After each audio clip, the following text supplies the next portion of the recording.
Welcome everyone. Thanks for coming today. My name is Morgan Scalzo. I'm the event manager here at Statsig, and you are here for why do analytics teams fail and what you can do about it.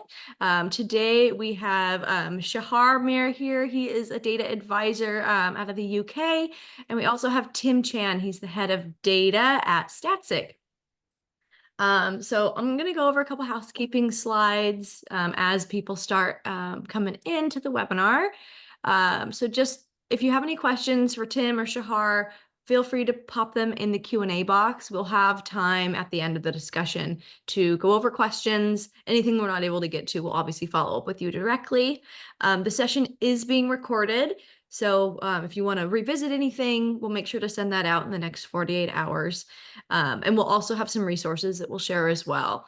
And then I'll put this in the chat, but we also have a Slack community at Statsig. You can connect with Tim, you can connect with Shahar there, you can connect with some of other people that are using Statsig or just get some questions answered. So I think that's it, generally speaking, for our housekeeping. It looks like we've got a good quorum of people, though. So at this time, I'm going to, stop sharing my screen and pass this on over to Shahar to kick things off. Oh, I go first? Cool. Yeah, hi, everyone. Thank you so much for joining us today. Very happy to be here with you all. My name is Shahar. As Morgan said, I'm a data advisor. I've been in data for the past 20 years. I started my career as a DBA a long time ago. Then I transitioned to leadership. And since then, I've been in data and leadership positions in companies, in small companies and startups, as well as bigger companies such as PayPal and Meta. At Meta in London, I was the data engineering site lead in London, growing this function from about 4 data engineers when I started to more than 200 at the peak. I was managing the data for a small portfolio of products in ads and business platform with a run rate of $7 billion a year. And in the last role, I was the director of data engineering for all of Facebook, Instagram, and Messenger's trust and safety problems.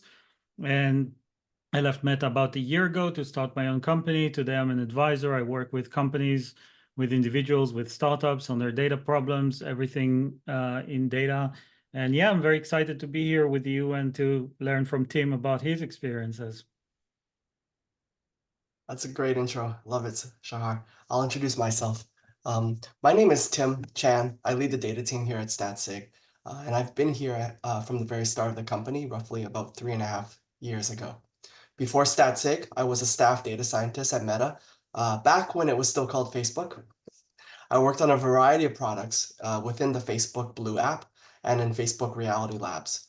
I've seen product development and experimentation at the 2 extremes, in my opinion, from just a few thousands of users to billions of users. So I've seen how Meta has used experimentation and analytics to try to achieve product market fit and then also scale and optimize. Before I switched into data science, I used to be a real scientist where I designed drugs in the biotech industry. We conducted experiments with sample sizes as small as 6. So the really neat thing is across my career, I've seen the same statistical methods applied regardless of the sample size. So I don't really accept the excuse of I don't have enough users to run an experiment. I don't take that at face value. But I'm really excited to have this webinar here today with Shahar. Were you ready to start? Yeah, I'm ready. All right, let's go. So just a reminder, if folks have questions, just drop them into the chat. We'll try to save some time at the end to get to them. But let's go. Shahar, I'm going to start with this one. You've been in data for quite a few years, and you currently work with many companies. I would love to hear what you think are the key problems you see data practitioners facing. Yeah, thank you. That's a great question. By the way, I was looking at the attendees list, and I don't know everyone. Some names looked familiar, but if you want to write in the chat, like, what do you actually do? Are you a data scientist, data engineer, analytics engineer, machine learning, and so on? That will just help us sort of cater the conversation for you. But I think in my experience leading data and analytics teams over the past 20 years, I've seen lots of different problems that data practitioners face, but I would say two of the biggest ones are probably not getting a seat at the table is number one, and the second one is around communication, and maybe that's also the root cause for why sometimes data people struggle to get a seat at the table. And I want to talk about that because that's been something that was coming up a lot when I was a manager, when I was a leader in different companies, and this is one of the pain points that my teams have always complained about. So I think one thing that data practitioners, Tim, don't always understand is actually how the dynamics work when you develop a product. And my analogy for that is when you build a house, you only need builders, right? So you only need people who can lay bricks one on top of another, electricians, plumbers, which is the equivalent of software engineers, right? That's the only thing you need to build a house. You don't need interior designers. You don't need, there are other things, that can supplement that and make the house amazing, but these are not needed. And unfortunately for data people, you don't need data for most products. You don't need data to build a product. And we have to accept that and respect that. It's not going to be an amazing product. It can have a lot of issues. You can build the wrong things. You can make stupid decisions. There's a bunch of reasons why you should never do that, but it's possible. And that's the default. Wait, are we the interior decorators of the Yeah, construction? exactly. And when we moved into this house, that was actually the first time I used an interior designer, right? And I was actually very surprised because they look at the house in a completely different way. They look at lines and they look at colors and they look at the flow between the different rooms and the flow of the space and things that I never understood, right? I never thought about it in that way. And they just brought a completely new and different perspective. And That's it's amazing. interesting, right? Because I'll never go into another house again without getting help from an interior designer because I just don't know how to think about that. But I've seen the value. I know who they are and know what they do. So now it's now I know what I was missing. And I think that data people are the same, not just data people, every cross function that you have, designers, content strategists, product marketing. All of these functions are just supplementary. They can enhance the product development. They're all super important and critical, but they're not needed by default. And it's up to you to show the value. And I think that, at least from my experience, when people see it once, when it only takes one time to work with an amazing data scientist or to work with a data engineer that helps you sort out the way you structure data in your product and how it connects with the business metrics and to build a dashboard. And you only need to see it once to realize that you're never going to go back again. So if people are struggling with the seat at the table, they feel like nobody cares about the work, nobody wants them to be involved and that sort of stuff. It's not because your partners are mean. In most cases, it's not because they don't want to, it's because they still haven't seen the value. And as frustrating as it might be, it's in most cases up to us to communicate that to them and to show them how we work and what is the value that we bring to the table. So I think that's one thing that people need to understand. The second thing that I think people don't always understand is that the way they talk about the work matters. Okay. And a few months ago, I have a daughter. She's 5 now, but she was younger. She had a lot of toys in a room, and she just didn't have a lot of floor space to play, right? So me and my wife, we basically wanted to build a big cabinet for her so that we can put all of her toys and stuff away, so she has room to play. And as I was building this cabinet, I was reflecting on an interview I had with a data engineer like 2 days before. And I asked this data engineer, can you tell me what do you do? What do you work on? And this data engineer told me, oh, I use Scala, I use Spark. They started basically telling me what technologies they use, which would be the equivalent of Tim, you asking me, what did you do this weekend? And I would tell you, oh, I used the hammer, I used the nails, which is factually true, right? I used the screwdriver. It's it's true. It's just not interesting, and it's not really telling the story. But Yeah, that's so how the data science equivalent is when people rattle off machine learning models and statistical methods. Yeah. exactly. I build models. It's like, okay, but what is the problem you solve, right? And I think that the best, like the data engineers, the better data engineers I've worked with in my career, or the data practitioners, for what it's worth, when they talk about the work, they would tell you something like, I'm building a dashboard, or I'm building a pipeline, or I'm building this metric, I'm doing this root cause analysis, which is the equivalent of you asking me, what did you do this weekend? And I tell you, I've built a cabinet. But the best people I've worked with, the best data practitioners, the way they talk about the work, if you ask them, what do you do? If you go and talk to a data engineer, you ask them, what do you do? They would say, oh, we have a problem with our acquisition funnel in our product. We're basically acquiring the wrong users. So we are paying a lot of money on marketing, and we're just getting the wrong users. So I'm building this dashboard and data set to basically look at the entire funnel, and that we can segment it and break it down by different dimensions, so that we can investigate and understand where are the pockets where we're acquiring the wrong users, so we can optimize our marketing funnel, right?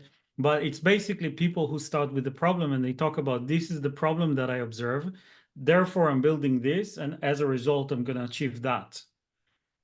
And I think that, I don't know why. I don't know. Maybe you have some thoughts about it, but I don't know why data people often just talk about the work in a very mechanical way, but it's not interesting. It's not inspiring. I think that our partners usually just don't understand that, frankly. Like, they just don't understand the value. And I think this kind of communication leads to not having a seat at the table, which leads to this kind of frustration that many data practitioners just face. I have a theory on that. Yeah. I like at least for me, when I was junior in my career, I got into this field because I loved like the stats, I loved the investigation, I loved all the tools and causal inference and things like that. Um, and I just and then I and that's a lot of fun to work on.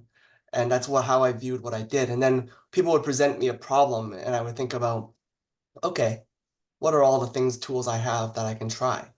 Um, and I was always viewing it from my like current skill set and my interests. And it was just like almost incidentally was I helping somebody else out. And I think a lot of junior folks do that. And then only later on do you start realizing, no, your job is actually to work on that problem.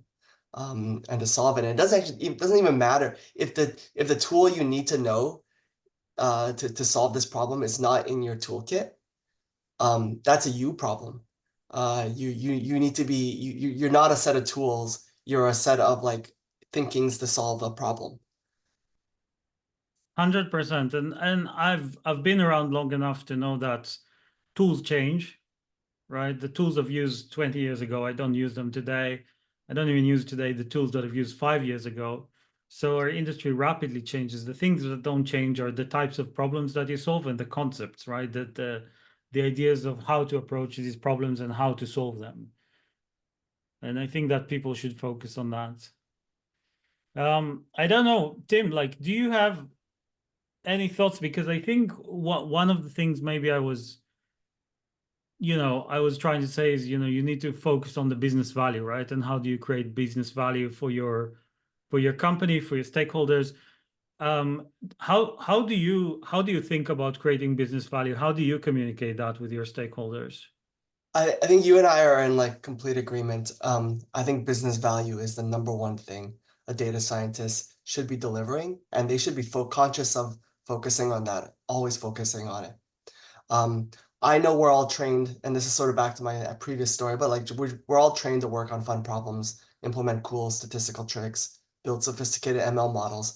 The number of data scientists I know that love building models is just like it's enormous, but they don't think about what at the end of the day what those models are going to be used for. And sometimes a linear regression or even just or maybe like how much different they are over, say, just picking a simple rubric. It's really unclear where that value is. Like, you want to go for the simplest solution. So at the end of the day, if you're not creating business value, you haven't done anything for your employer. I will share like a common situation that I've had is when a PM you're working with asks you to do an analysis. You're there to support a product. The PM is somebody who may come to you with a question. And really good PMs who know the data will actually formulate the requests as something like, hey, can you look at whether X is correlated with Y? Like, maybe you got to do a correction for seasonal effects or some other things, but I was wondering if you could take a look at that. I found that 90% of times this analysis as presented won't be what you should be, isn't what you should be working on. Instead, you should always try to understand what is the actual question the PM is trying to answer with this analysis. Having that conversation gets you to the root of business value. You may start to understand what decision is going to be unblocked. You may understand how this data is going to be used. And whether this is a theme of like whether there's other multiple problems that they're trying to be addressed. I think once you only understand that, can you evaluate the proposed analysis? And you'll find that most of the time, especially the most seasoned and experienced data scientists, will often be able to come up with either a simpler analysis that answers the same question, so you just saved yourself weeks of time, or you'll find a better one that's actually much more useful and conclusive and doesn't have any sort of like warts and artifacts. I think that's really important in shaping your analysis and direction. I have a fun story that's a little bit of an extreme example. A senior PM I was working with was putting together a presentation for Mark Zuckerberg. And they consciously reminded me over and over, this is for Mark Zuckerberg, as a way to like get my attention and like get my cooperation and participation. And they kept asking for like, hey, we're putting together like a slide deck. We need charts that show like this point we're trying to make. And I remember thinking like, I like making charts, but my job description is not chart maker. And so I kept asking like, what is this? Like, I get it. You need some pretty charts for a presentation. What are you trying to do? I'll try to understand. And then look like they had already made a decision, but they wanted the data to support that decision in front of leadership. And I refused to do it.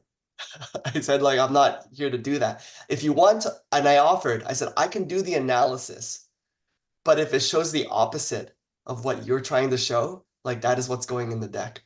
And at that point, they left me alone and didn't want me to make any charts. But I would say like that's where you should understand what business value you're deriving. I am not a chart maker. Data scientists are not chart makers. We should be good at it, by the way, just to be clear. But you're there to help support and decisions and find the truth in there. I love it. I love it that they'd already decided what is the data that they want, and they're like, just give us this chart. I mean, it's so typical, and it's not in a bad way. Like I call it the doctor analogy because I think that as data practitioners, we need to have this doctor mindset. You don't go to your doctor and you tell them, hey, can you please subscribe me this medication and this I don't know, operation, because they're the experts. I mean, they'd learned that long to become doctors. They have the knowledge. They're not in a terrible situations right now. They've got the clarity of mind to be able to make the right advice and to assess the situation correctly. And even if you go to your doctor and you tell, can you please prescribe me this medication? Usually they would ask you, okay, what are the symptoms that you're seeing? What are you feeling? What's going on with you, right? They will try to assess the situation. And I think that it's I agree with you. It's very common for data people, for analysts, for data scientists, even for data engineers, right? Build me a pipeline that, build me this data set. And that's wrong, right? When I think that good data practitioners should never accept that, right? You should always ask questions just like the doctor would ask, because if I'm going to give you this chart of him, or if I'm going to prescribe this medication, it's going to have consequences and I'm going to be responsible for that. So I want to know exactly what are you trying to do with this data? What is the problem that you're trying to solve? And keep digging and drilling. And usually in my experience, people don't actually know what they want and they don't ask for the right things. And when you start digging and when you start asking those questions, you will uncover what do they actually need, and that's the best way to support them. Yeah, that's most of the cases. You'll find that like, hey, I don't know if you're a company that uses a product like Jira or some sort of like task tracking tool, you'll get the tasks coming in and it'll say like, we need this, and it might describe exactly the analysis. Don't do that task at face value. You need to talk to the person Yeah, who requested it and always figure out talk, what are they actually trying to accomplish. always talk. Awesome. Just a reminder, if you have questions, drop them in the chat. We will be opening up questioning soon, and we'll take a look at what's there. So, um, Shahar, I have another question for you. What Yeah. are the signs you're working on a project that is perhaps not going to be of huge value?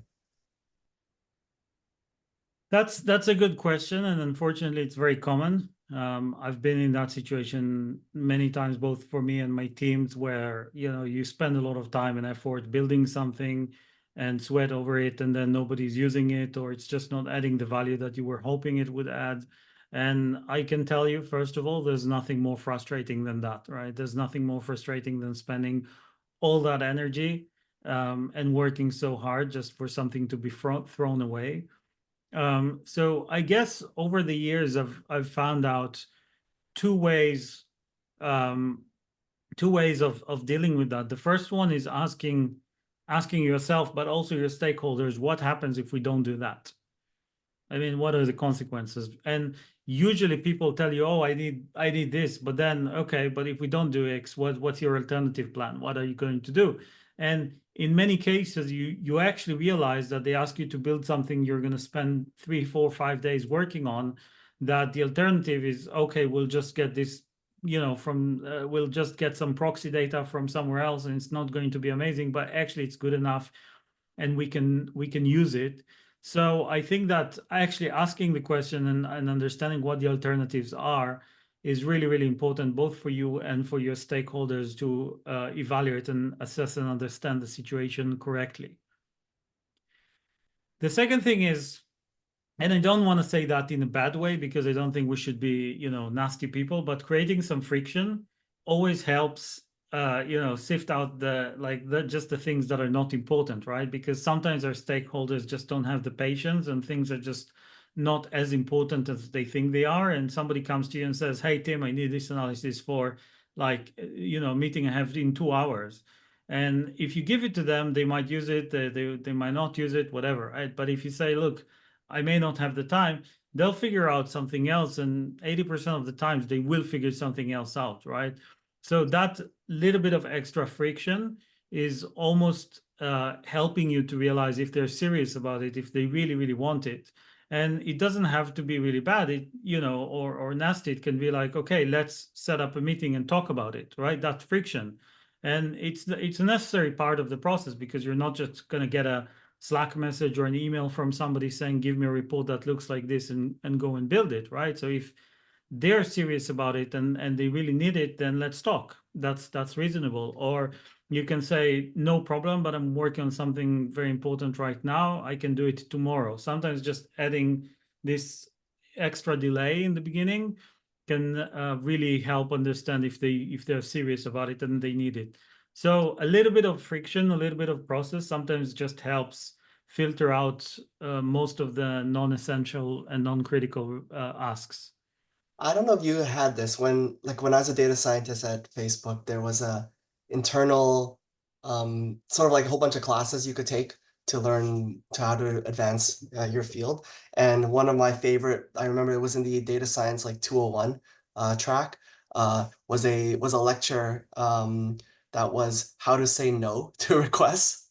And that was like the most memorable one because it went over about like 20 different strategies you can use on how to still be a good partner, but essentially do what you were saying. Put a little bit of friction. You shouldn't say yes to everything. That's a good way to end up in like a rut where you're being very responsive. People keep coming back to you over and over and over, but you're actually not helping the business. And by the way, and I've posted about it several times before, I think saying no is one of the most important skills that helps people advance in their career. And I think that many people, especially early in their career, they're just not very good at saying no. They think that there's something wrong with it. They think that it's almost like frowned upon and they should never do it. And it causes a lot of problems both for you and for your stakeholders. So I fully agree with you. There's so many techniques. By the way, my favorite is instead of saying no, you can say yes, but, especially if you're working with the same small group of people, right? If you have one set of stakeholders and now your PM is saying, "Oh, Tim, let's just drop everything you're doing right now," or "I need this thing by early next week," and it's a big thing, and you don't feel comfortable saying no, you can say, "Yes, no problem, I can do it, but," and then just communicate the consequences to them, tell them what is going to be the implication of doing that. And in many cases, they will be like, "Oh, I didn't realize it's so bad. Okay, let's think about it," right? So I think if you're struggling with no, yes, but is another good alternative you can consider.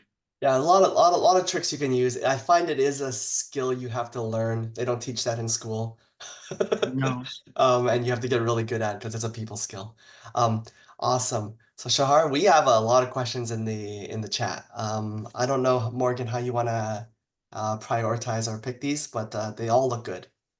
Yeah, let's start with Jack asked a question. Can you give some advice for a startup company on how to build a data-driven culture and for a new data and analyst manager? You want to go first? Yeah, I can take a shot at it. First of all, I will say that data in startups is different from data in established companies, right? And that's something you need to realize and understand.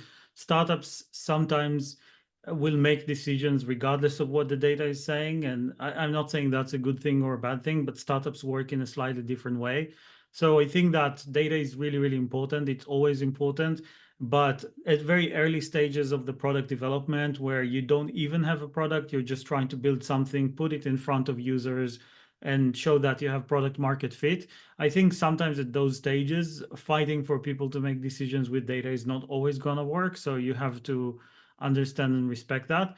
But I think there's a lot of things you can do. The first one is just communicate data and make it accessible and easy for everyone to consume. You can do data readouts. You can share reports with everyone and just make sure everybody understands the numbers. And the best thing you can do is make sure that one of the founders is a data person, is data savvy. They ask a lot of questions using data, because in small companies, what the founders do set the tone for how the rest of the company behaves. So if you got one of the founders on your side and they're partners and they're data savvy, then that's 80% of the job done. So just get them excited about numbers, get them excited about data and decision making with data. And I think that's really, really going to help. Yeah, I think for a startup, the tricky thing is a lot of companies build a data team because they keep hearing data is really, really important.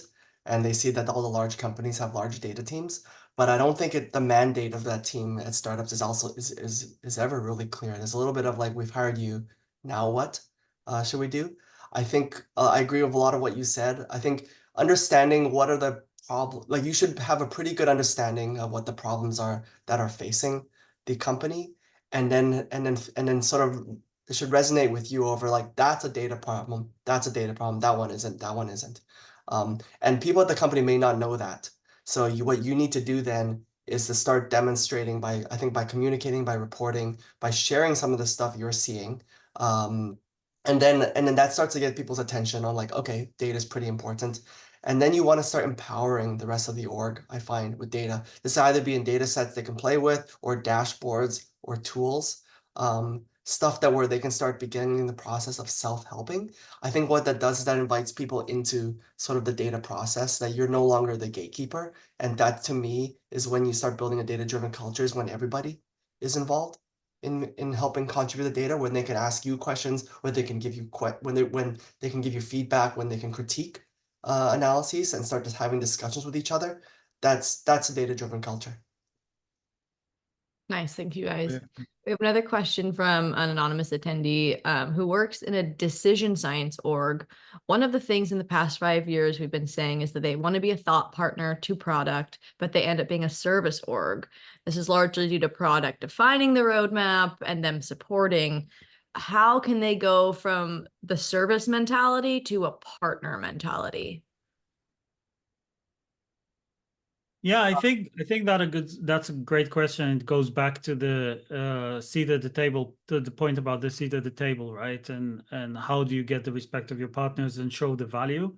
I think that first of all, I would try to understand, and every situation is different, so it's worth probably having a bigger like a more in-depth conversation about that. But in general, I think that it's important to understand, first of all, what is the product org incentivized to do, right? And are they actually just incentivized to deliver, or how is their success being measured?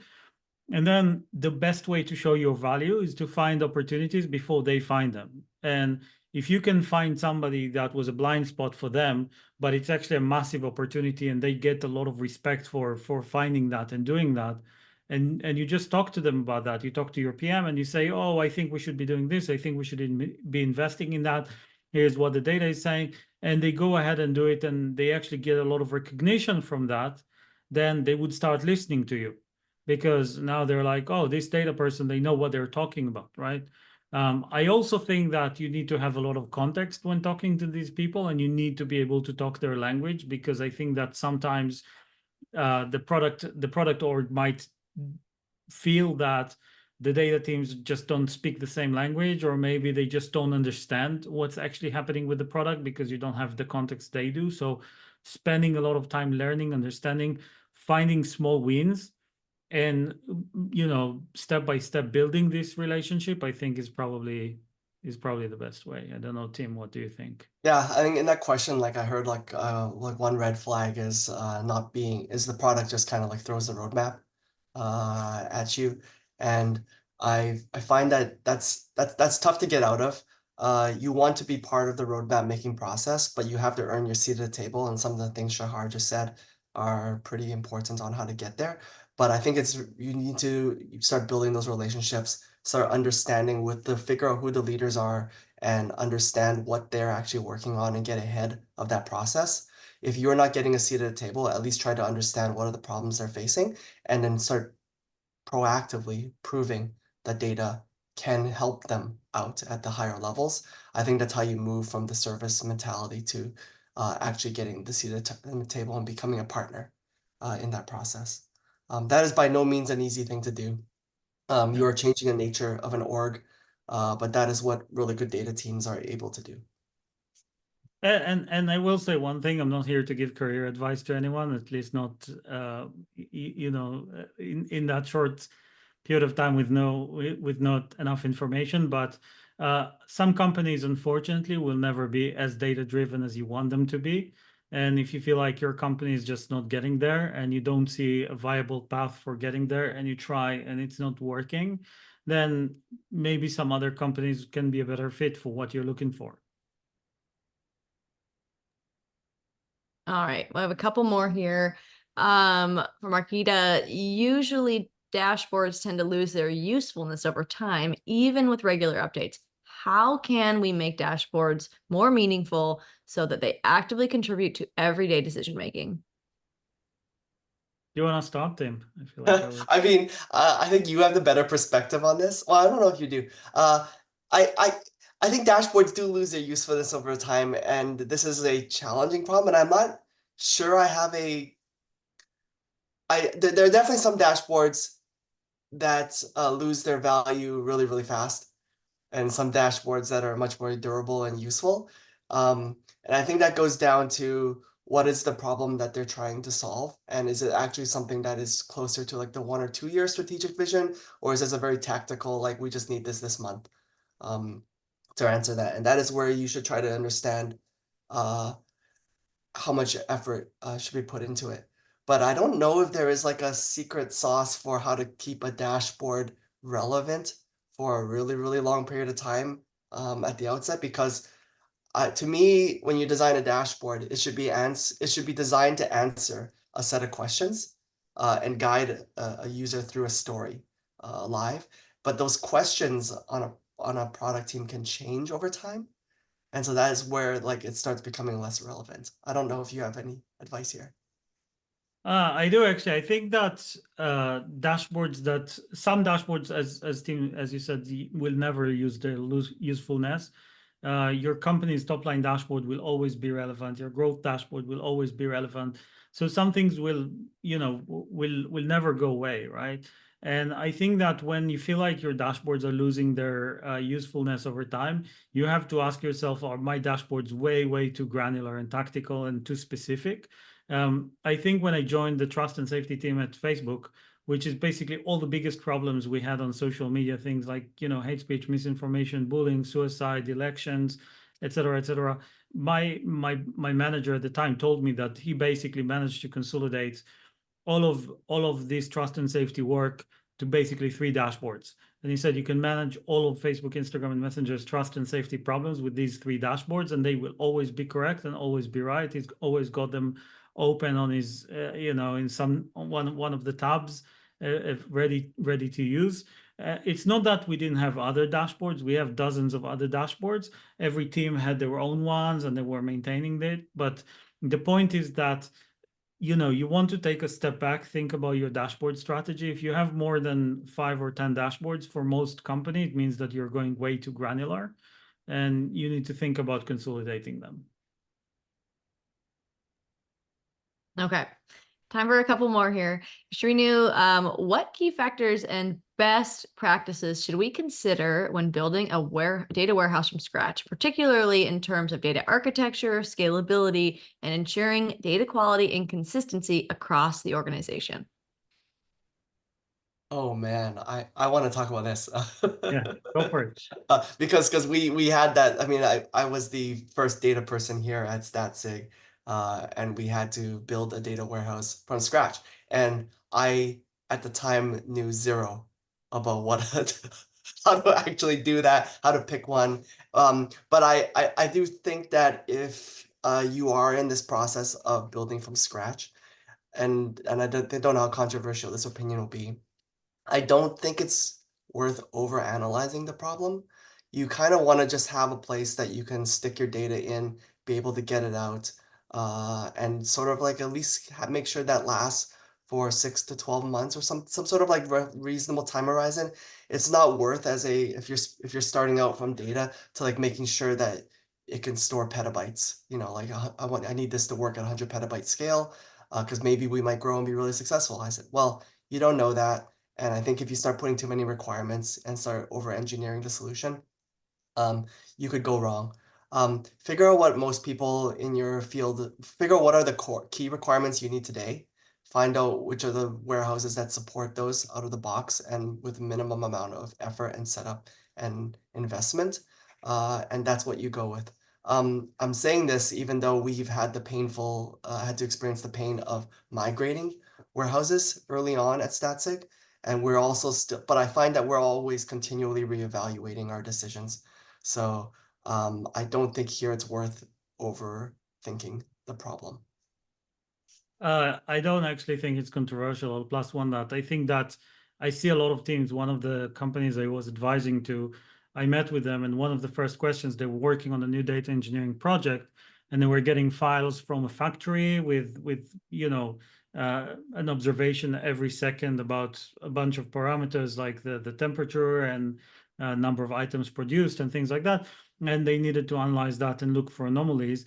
And they worked with, I don't know, 60 factories and they were basically getting this data, and we started talking, and one of their first questions was, how do I partition the data, and how do I optimize these queries? And I was like, hang on a minute, do you even have performance problems right now? And they said, well, not at the moment. And I said, how big is the data? And they said it's probably going to be 1 megabyte a day per file. And I was like, okay, that's not a lot. How much history do you accumulate? And they said, we're just starting, but we're going to keep maybe 1 year's worth of history. So I did the back of the napkin calculation. I was like, okay, that's tiny. I mean, I don't see why we're even talking about performance right now. So I told them, why don't you just do a simulation and just create dummy data, 10x, 100x more than you need, and try a bunch of things, see if it works for you. So they did, and with 100x the amount of data they would be getting, the longest query was running for like a minute, and they said, oh, that's running for a minute. And I said, okay, what's the expectation? Is that bad? And they said, we don't know. I said, who is running it? Is it like an API? Is there a system that's waiting for a response in real time, or is it just an analyst running this query? And they said, oh, it's an analyst. I said, I think you're fine. I mean, I don't see a problem. So I plus one what you just said, Tim. Don't solve these things before they actually become real problems.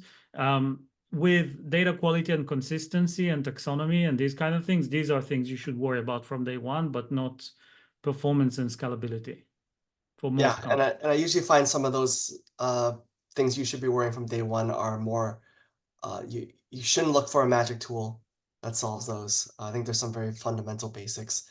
And I know that because I'm speaking from experience, like something like data quality, we have looked at tooling, and most of the tools we saw, we felt like, oh, they don't quite serve the needs, and we can probably build a lot of that ourselves.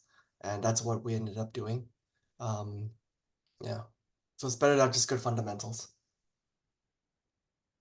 All right, guys. We have time for one more, and then Let's we're do one gonna more. call it.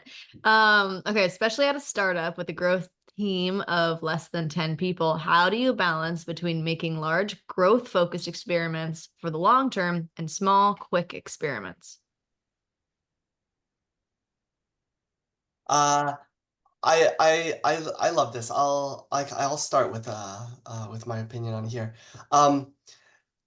I've been at that startup when you have small amount of people, and the important thing is uh, you're still sort of like in a small stage trying to find product market fit, and there is a broader vision that the company is marching towards that data can't necessarily answer and guide right off the bat.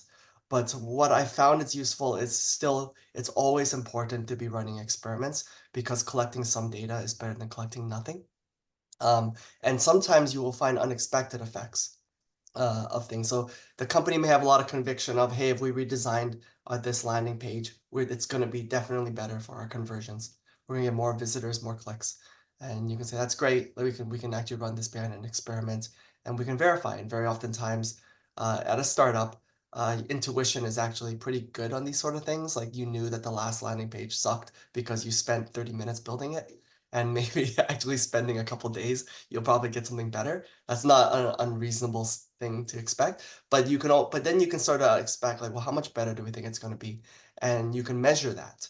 And that is the part that I find a lot of startups fail at is actually like they're going the right direction, but they're not measuring.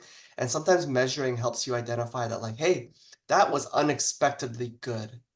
We should keep doing more of this. Or you could say like that was good, but like it was not really worth the effort that we put in. Like we could halt effort on this and go somewhere else.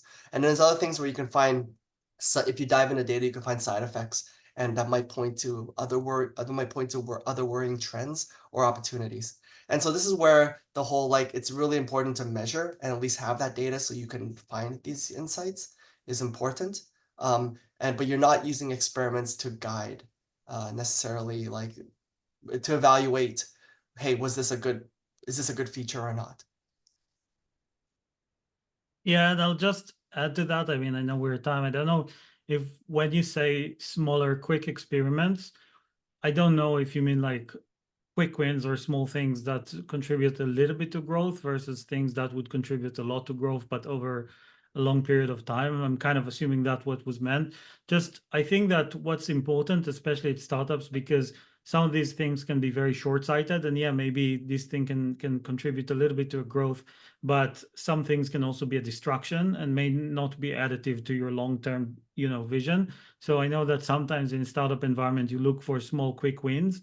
Just make sure that whatever quick wins you're making, they're not distracting you from your long-term goals. I think that's the most important thing here Yeah. for me. I worry about the large growth experiments. Usually there's like a pretty big hypothesis behind those, and you need a large experiment because it's a pretty big complex change going out, or you need a lot of users in that.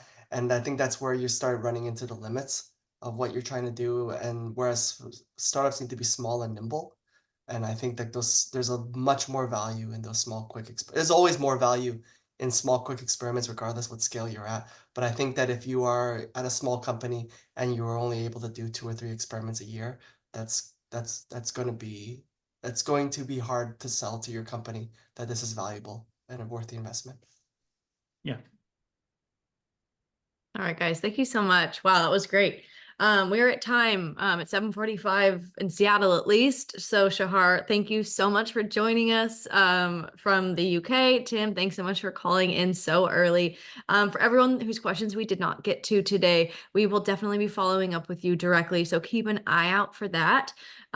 Like I mentioned earlier, this is being recorded, so we will send this out in the next day, if not tomorrow, Monday. And if you have any questions, I put our Slack community in the chat, so feel free to join that. We can continue the conversation there. But again, thank you everyone for joining. Thanks, Tim and Shahar, for your time, and I hope you all have a great weekend. Thanks so much. For having me. And let's connect on LinkedIn, by the way. Yes, absolutely. I don't have as many followers as Shahar. I would love to have some. Great. Thanks, guys. Bye. Bye. Bye.